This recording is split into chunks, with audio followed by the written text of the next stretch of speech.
MBG soal ini Pak Luhut kan bilangnya dana itu kan nggak boleh diambil dari MBG. Tanggapannya gimana? Lebih saya juga perhatikan apa yang dia omongkan. Dia bilang penyampaiannya lebih baik sehingga saya nggak harus mengambil gitu. Tanggapannya gimana? Itu kan dia berdasarkan data yang saya. Data saya juga kira-kira begitu. Tapi tetap saya akan akses, saya akan nilai sampai akhir Oktober. Kalau akhir Oktober saya tahu nanti sampai Desember beberapa triliun yang terpakai, saya ambil uangnya, nggak ada bedanya kok. Nggak ada yang berubahnya, itu aja. Jadi tetap akan ngambil itu? Kalau nggak dipakai nggak diambil, kenapa? Bisa juga nganggur duitnya. Saya sebarin ke tempat lain yang lebih siap. Oke, siap. Terima kasih semuanya. Tadi kami pastikan juga bahwa penyerapan anggarannya sekarang kelihatan sangat membaik, sehingga Menteri Keuangan tidak perlu nanti ngambil anggaran yang tidak terserap. Dan itu kami ingatkan tadi sama Pak Dadan, karena itu cost of fund juga. Jadi jangan sampai dana yang dialokasikan tidak bisa serap. Tadi kami lihat dana semua akan terserap dengan baik, dan itu akan terjadi penyebaran, dan itu saya kira akan menggerakkan ekonomi di bawah. Karena pada dasarnya, seperti yang di Menteri Keuangan sampaikan, kalau uang itu berputar di bawah, itu kan menggerakkan ekonomi. Tadi saya tidak keliru, lapangan kerja sudah berapa? 380.000 ya, yang terserap. Jadi itu saya kira membantu sekali dalam keadaan ekonomi dunia yang tidak menentu sekarang ini. Makan bergizi ini saya kira memberikan salah satu peluang untuk kita mengatasi masalah-masalah ini. Pasal dan MBG berarti sikap Bapak dengan sebagai Bukan tegas, orang yang nggak dipakai, uang yang nggak dipakai kita ambil enak aja. Terus ngapain duitnya di situ? Bukan tegas nggak tegas. Saya diam misalnya nggak diserap ya, di situ nongkrong. Kalau dia serap kan habis. Kalau nggak serap ya dia mau buat tegas nggak tegas, uangnya nggak pakai di situ. Saya ambil satu tempat lain.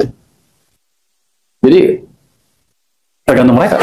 Semuanya juga begitu. Kalau nggak dipakai uangnya memang biar nongkrong di kementerian, tarik, taruh di program-program yang lebih siap dan lebih cepat jalankannya. Misalnya program apa itu Pak? Alin. Jangan lah, nanti adu sama yang lain. MBG jadi, wah, Purbaya berani menegur MBG. Bukan negur, kita mau dukung lebih cepat. Nanti kalau nggak tahu uangnya nggak saya ambil, kan fair. Karena kan banyak di situ uang yang cukup. Daripada nganggur, saya bayar utang, bayar bunga, tapi nggak dipakai kan rugi. Mau diambil dari mana? Nanti mau diumumin sama Menko ya? Kemudian dari Menko, jangan saya duluan. Soal pendirian DPR itu tidak ada update. Maksudnya kan sudah masuk ke dalam internet. Nggak tahu, biar aja kalau dibangun. Tapi saya pikir sih, biar aja seperti sekarang. Selain soal ngerjain pajak Ya, memecat, jadi pecat. Jadi mungkin dia namanya orang-orang yang menerima uang, yang nggak bisa diampuni lagi, dipecat, biar aja. Kalau kan membersihkan di situ, maksudnya adalah ke teman-teman pajak yang lain, sekarang bukan saatnya main-main lagi. Pak, kemarin kan ke Bea Cukai di Soekarno banyak yang ini ya, bawa email tes itu Pak, Ada beberapa, dia bilang, tapi yang saya lihat bukan iPhone loh. Mereka juga beli apa yang biasa bukan Apple, Android juga sama, banyak juga di situ. Sehari bisa berapa puluh dia bilang kemarin ya. Lupa saya nggak 80 kalau nggak salah sehari. Nggak banyak-banyak amat, tapi prosesnya cukup cepat. Nah, Pano beli. lagi ke pertemuan. Kita semua harus bangga jadi orang Indonesia. Ya kita kritik bangsa kita, tapi kritik yang membangun. Jangan kritik merasa semua jelek. Kalau jelek pindah aja kalau dari Indonesia ini. Saya dari dulu ada orang paling optimis. Bahkan habis kerusuhan Mei 98 saja, saya diminta keluar negeri, saya nggak keluar. Bahkan ketika bapak saya diminta ikut orang Belanda waktu nasionalisasi, bapak saya nggak mau ikut. Bahkan nenek saya ada PP 10 tahun 59, suruh pilih warga negara Indonesia atau Tiongkok untuk pulang ke Tiongkok. Nenek saya pun menolak dan menerima warga negara Indonesia. Kenapa keluarga kami seperti ini? Karena kami sangat optimis Indonesia ini akan bagus. Ya, teman-teman, kembali lagi bersama dengan saya di channel ini. Salam NKRI, harga mati. Nah, teman-teman, cukup jelas ya apa yang kita lihat tadi di sebuah cuplikan video, bahwa kedua menteri ini adalah Pak Luhut dan Pak Purbaya adalah orang yang sangat memahami situasi ekonomi juga saat ini. Tapi kita melihat teman-teman memberikan pendapat bahwa siapa yang benar dalam pernyataan-pernyataan yang mereka utarakan tadi, teman-teman. Kita melihat bahwa apa yang diutarakan oleh Pak Purbaya ya memang benar, karena untuk seperti perkembangan ekonomi yang saat ini, dan juga apa yang dilihat sampaikan oleh Pak Luhut juga tadi bahwa benar juga. Nah, untuk menopang perekonomian yang dimana yang tidak menentu yang saat ini, dan dia juga tadi mengecek bahwa lapangan pekerjaan sekarang sudah sekian ribu, tapi ya kita lihat bahwa ternyata walaupun banyak lapangan pekerja yang sudah diterbitkan yang dibuka saat ini, tapi tetap aja masih banyak warga negara Indonesia yang masih nganggur teman-teman ya. Nah, jadi bagi teman-teman yang menyampaikan pendapat, silakan sampaikan pendapat Anda mana yang benar dalam kedua tokoh ini teman-teman. Nah, juga tuh teman-teman kita melihat bahwa kedua perbedaan ini yang sangat memang luar biasa teman-teman ya. Kita melihat bahwa lawan koruptor yang jangan dibiarkan bertambah merajalela. Ini ada yang mengatakan bahwa ya koruptor dilawan terus, jangan sampai dibiarkan ya sampai berkembang biak ya istilahnya teman-teman ya. Jadi koruptor-koruptor di Indonesia ini bukan semakin berkurang, tapi semakin bertambah karena mungkin dari para pemerintah juga terlalu membiarkan atau memberikan kelonggaran atau seperti apa, kita tidak tahu teman-teman. Tapi artinya di negara kita ini setelah dilihat-lihat bahwa korupsi semakin banyak, bahkan Bapak Presiden juga mengatakan bahwa dia kaget ya waktu dia mengecek bahwa korupsi luar biasa sangat cepat meningkat. Nah, ini mengatakan bahwa orang jujur yang mulai bersatu makin yakin kalau ekonomi Indonesia akan membaik. Nah, kita melihat bahwa ketika Ahok dan Pak Purbaya nanti akan menyatukan, akan bekerja sama untuk kebaikan atau perkembangan ekonomi kita, ya mudah-mudahan itu akan segera terwujud. Dan kita melihat bagaimana apa yang ditanggapi oleh Pak Luhut tadi ya teman-teman ya. Ya kalau kita lihat bahwa omongan politisi tidak bisa dipercaya juga teman-teman ya, karena dalam berpolitik ya tentu banyak sekali tawaran-tawaran yang akan dibicarakan, yang akan disampaikan, tapi itu semua pada hilang ya, tidak ada nanti isinya ya. Itu lebih tepatnya seperti itu teman-teman. Ada yang mengatakan bahwa ya jangan terlalu dipercaya karena omongan politik itu tidak 100% akan menjadi fakta nanti. Nah, oke, ya berikanlah perlindungan, pertolongan, mudah-mudahan ya beliau atau Pak Ahok dan Purbaya menjadi terposisi di dalam kepemimpinan di Indonesia ini teman-teman. Kita berharap bahwa Pak Purbaya juga bisa mendapatkan posisi yang baik dan juga Pak Ahok. Nah, ya ini kita melihat bahwa kedua orang ini ya pendekar-pendekar atau orang-orang yang bersih untuk kepentingan lembaga hukum atau LPB ya, untuk melihat bahwa mereka ini orang yang tidak pernah melakukan kejahatan-kejahatan atau terlebih-lebih dari kata korupsi teman-teman ya. Sebagai ketua LBP harusnya jangan terlalu cawe-cawe terkait sikap akan kebijakan ya Menteri ya Keuangan ya, terkait sikap kebijakan Menteri Keuangan untuk menarik dana MBG ya. MBG tidak terserap hingga akhir Oktober. Nah, artinya disampaikan di sini bahwa ya sebagai ketua DNA itu jangan terlalu ikut campur ya, biarkanlah Bapak Menteri Keuangan yang mengelola bagian keuangan ya, juga ada bagiannya masing-masing ya.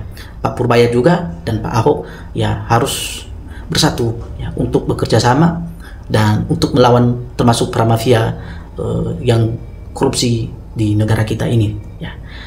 Ya, di sini dikatakan bahwa anggaran tidak dipakai harus ditarik. Ya, lebih baik uang nganggur itu disimpan ke DPKU daripada disimpan yang lain. Nah, jadi artinya keuangan itu kalau gak dipakai mendingan disimpan dulu daripada nanti ya tahu sendirilah nanti digunakan dengan tidak tepat sasaran juga ya, repot juga teman-teman ya. Ahok pantasnya jadi wakil Purbaya ya, maju terus ya. Kalau teman-teman setuju nggak kalau misalnya Ahok ditaruh di wakilnya Pak Purbaya? Nah, kalau misalnya setuju silakan Anda berikan komentar Anda di bawah ini teman-teman ya, dan kalau tidak setuju juga kasih komentar dan apa alasannya ya. Terus Pak Ahok dan maju Pak Purbaya ya, habiskan semua manusia-manusia yang jahat di zaman Jokowi ini ya. Ini berkaitan terus tentang pengaruh-pengaruh Pak Jokowi teman-teman ya. Luhut di demo dan perusahaannya hanya koruptor negara, mata Afrika ya, artificial intelligence rahasia. Nah, kita melihat bahwa Pak Luhut di sini disampaikan bahwa dia hanya mata-mata koruptor saja teman-teman ya. Kita tidak melihat apakah pekerjaan dia juga akan membangun negara kita ini ya. Uang perusahaan harta luhur ratusan triliun ya, negeri mana gaji yang cuma berapa hei ya rakyat. Kita lawan apa yang katakan Pak Gus Dur ya, tak lawan ya kita juga yang menderita ya. Kalau tidak melawan kejahatan ya kita sendiri yang menderita nantinya teman-teman ya. Oke ya, kita berharap supaya Ahok mantap dan bergabung Menteri Keuangan dan kejajaran ya. Kalau bisa kita berharap bahwa Pak Ahok ini nanti ya salah satu figur ya, seorang pemimpin yang bisa merubah ya nasib warga negara Indonesia atau nasib bangsa kita yang saat ini teman-teman. Nah, untuk itu ya seluruh rakyat Indonesia, ya, supaya rakyat seluruh berperang, ya, jangan sampai hanya untuk berkomen-komen saja, ya, untuk berperang, ya, untuk korupsi, melawan korupsi, ya, bukan berperang secara ini, tapi kita harus melawan para korupsi ini, ya. Luhut adalah manusia biasa, ya, korupsi dan diperiksa KPK ini bikin susah rakyat, ya, manusia yang satu ini, ya, teman-teman. Ada yang menyampaikan bahwa Luhut ini termasuk orang mafia dalam korupsi. Tapi kita tidak tahu, teman-teman, apakah itu benar apa enggak, karena ini hanya sebuah komentar yang kita bacakan, dan supaya ini tidak menjadi fakta, teman-teman, ya. Ya, jalan terus Pak Purbaya, ya, libas, ya, Luhut dan makan gratis dicabut dari jalan korupsi yang semakin bertambah. Nah, teman-teman, itu sebenarnya makan gratis ini kalau dikelola oleh orang-orang yang tidak bertanggung jawab, ya artinya ada peluang bagi mereka untuk mengkorupsikan dana-dana yang akan dikeluarkan oleh pemerintah dalam program makanan bergizi ini, teman-teman, ya. Karena kita melihat bahwa 100% dana pemerintah yang dikeluarkan untuk dalam program makanan bergizi tidak 100% dikeluarkan atau diberikan tepat sasaran kepada apa yang sudah direncanakan, teman-teman, ya. Bahwa kita melihat bahwa sekarang sudah ada isu-isu, ya, sudah ada isu-isu dana untuk makanan bergizi itu sudah ada bayang-bayangan bahwa ada yang mengkorupsikan, teman-teman, tapi masih belum terungkap, ya.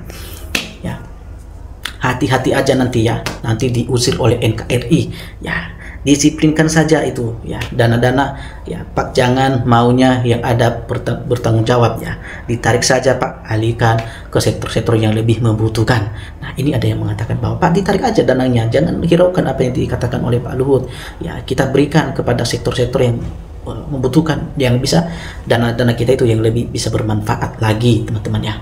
Nah, kita berharap Pak Purbaya dengan tegas bahwa selalu mempertahankan apa yang benar dan kerja-kerja yang nyata, yang tidak hanya banyak omong doang, ya. Kita yakin bahwa beliau dengan menjadi Menteri Keuangan, yang mudah-mudahan keuangan negara Republik Indonesia yang saat ini, bangsa kita yang sedang hancur-hancuran ini, bisa menjadi pulih kembali dan bisa stabil dan normal kembali, teman-teman. Dan utang-utang negara kita juga bisa tercepat selesaikan untuk lunas, teman-teman, karena semakin banyak, ya, semakin banyak uang utang negara, maka ekonomi Indonesia juga semakin akan kritis, teman-teman, karena pemerintah fokus untuk membayar utang sehingga tidak ada untuk kemajuan dalam perekonomian untuk bahasanya sendiri. Nah, kita melihat bahwa negeri ini bisa maju kalau ada penyelenggaraan orang-orang yang tegas, ya. Negara bersyukur menerima gaji yang sudah ditentukan, tidak menerima hasil lain yang diketahui warga negara, ya. Misalnya penghargaan yang resmi dalam berbagai bentuk. Kalau begitu, ya, saya yakin, ya, ini maju, ya, negara ini akan maju, bukan hanya pejabat yang kaya atau kroni-kroninya. Nah, di sini dikatakan bahwa kalau dipimpin oleh orang-orang yang tepat, ya, negara ini akan jaya dan makmur, bukan hanya orang-orang tertentu, hanya orang-orang kaya yang semakin kaya, tapi orang-orang miskin juga semakin akan bertambah-tambah untuk ekonominya lebih jaya lagi, ya, teman-teman. Kita melihat situasi saat ini bahwa sangat sulit, ya, apalagi bicara masalah ekonomi, tentu semua orang akan mengalami, ya. Dan kita melihat bahwa dengan sulitnya ekonomi, maka tingkat korupsi semakin bertambah.